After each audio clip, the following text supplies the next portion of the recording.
Hello बच्चों, let's read this given question. So the given question says that the PV plots for two gases during adiabatic processes are shown in the figure.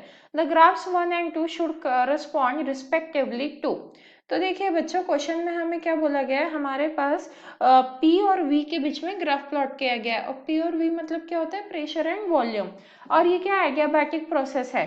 तो हमारे पास दो graph है, first graph और second graph. इस graph को notice करते हुए हमें दिए हुए 4 ऑप्शन में से करेक्ट ऑप्शन फाइंड आउट करना है।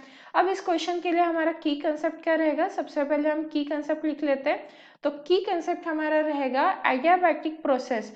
फॉर एडियाबैटिक प्रोसेस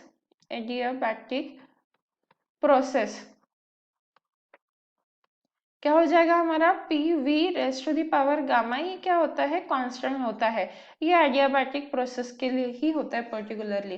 तो यहाँ से क्योंकि हमें बोला गया है कि दोनों प्रोसेसेस जो फर्स्ट एंड सेकेंड है क्या है, एडियाबैटिक है, तो हम क्या लिख सकते हैं यहाँ पे P V gamma is equals to constant.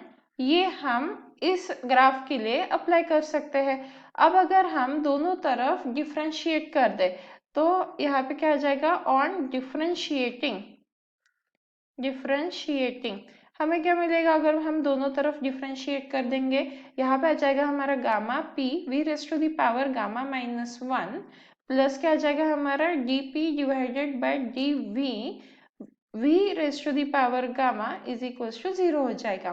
तो यहाँ से हम क्या लिख सकते हैं, गामा पी, और इसे हम क्या लिख सकते हैं, v raise to the power gamma, और v raise to the power -1 भी लिख सकते हैं हम, प्लस ये क्या आ जाएगा हमारा रेस्ट एज इट इज, तो dp by dv v raise to the power gamma is equal to 0। अब देखिए दोनों तरफ v raise to the power gamma है, दोनों को अगर कॉमन ले लेते हैं तो हमें क्या मिल जाएगा, यहाँ पे gamma p v raise to the power -1 plus dp divided by dv is equals to 0। यहाँ से क्या मिल गया हमें, dp by dv is equals to minus gamma p by v। अब देखो पीवी कर्व जो है, slope of PV curve is proportional to gamma. यहाँ से हम क्या बोल सकते हैं कि स्लोप जो है पीवी कर्व का, slope of PV curve is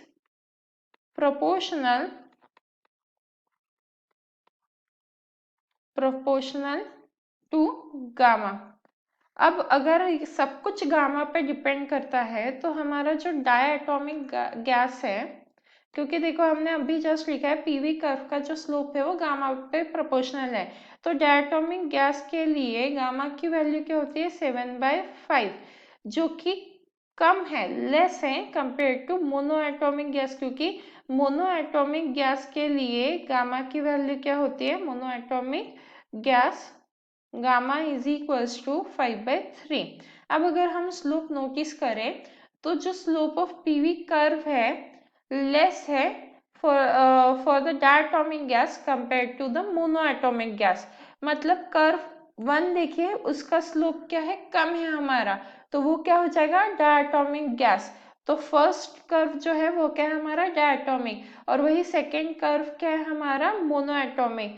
तो यहाँ पे हम लिख सकते हैं कर्व वन ये क्या आ जाएगा हमारा डायटोमिक आ जाएगा, डायटोमिक, और वही हमारा कर्व 2 क्या आ जाएगा, मोनोएटोमिक आ जाएगा, मोनोएटोमिक। अब अगर हम ऑप्शन सिलेक्ट करें तो हमारे पास डायटोमिक मतलब क्या है, O2 है, और मोनोएटोमिक मतलब He है, विच मीन्स फर्स्ट ऑप्शन जो है वो हमारा करेक्ट आंसर हो जाएगा। And hence the final answer for the given question is option 1, that is O2 and He. Hope you understood it well. Best of luck.